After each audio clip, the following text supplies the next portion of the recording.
बिस्मिल्लाहिर्रहमानिर्रहीम। अस्सलाम वालेकुम वरहमतुल्लाहि वबरकातुहू। इस्लामिक वज़ाइफ वॉइस के प्यारे दोस्तों, 12 रबीउल अव्वल का वो मकबूल तरीन वजीफ़ा जिसे पढ़ने वाले पर पूरा साल अल्लाह ताला की रहमतें नाजिल होती हैं। मुसलमानों के लिए दिन रात की हर सात इबादत और इनामात से भरपूर होती है। वो जिस वक्त भी अल्लाह का ज़िक्र कसीर करता है उस पर अल्लाह ताला की रहमतें नाजिल होती हैं, उसके दर्जात बढ़ते हैं, तो उस पर आफियत तारी हो जाती है।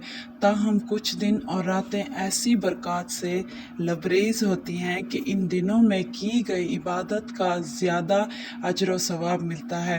शब-ए बरात, शब-ए मराज, लैलतुल क़द्र, आशूरा, ईदें, जुम्मतुल मुबारक के दिन और रातों की तरह 12 रबीउल अव्वल के मुबारक दिन को भी ये सआदत हासिल है कि जो मुसलमान इस दिन की निस्बत से ये वजीफ़ा पढ़ता है उस पर पूरा साल खैर व आफियत का नुज़ूल होता है और खुशहाली आती है।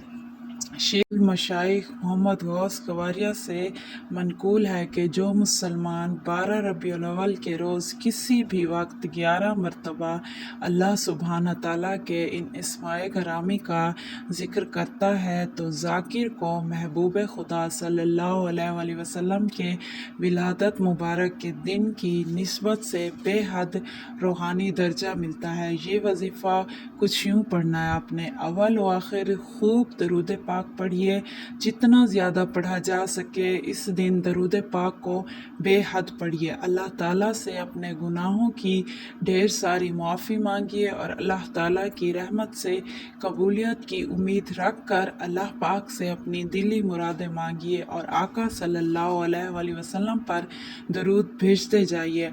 इसी के साथ आपने 11 मरतबा या अल्लाहो, या रहमानो, या गफ़ूरो, या रहीमो, या हनानो, या मनानो, या दियानो, या सुबहान पढ़ना है। इंशाअल्लाह हर दुखी के दिल को सुकून मिलेगा, रिज़्क से परेशानी की परेशानी दूर होगी, मुकद्दमे में उलझे को निजात मिलेगी और बीमारों को शिफा नसीब होगी और अल्लाह पाक राज़ी होंगे।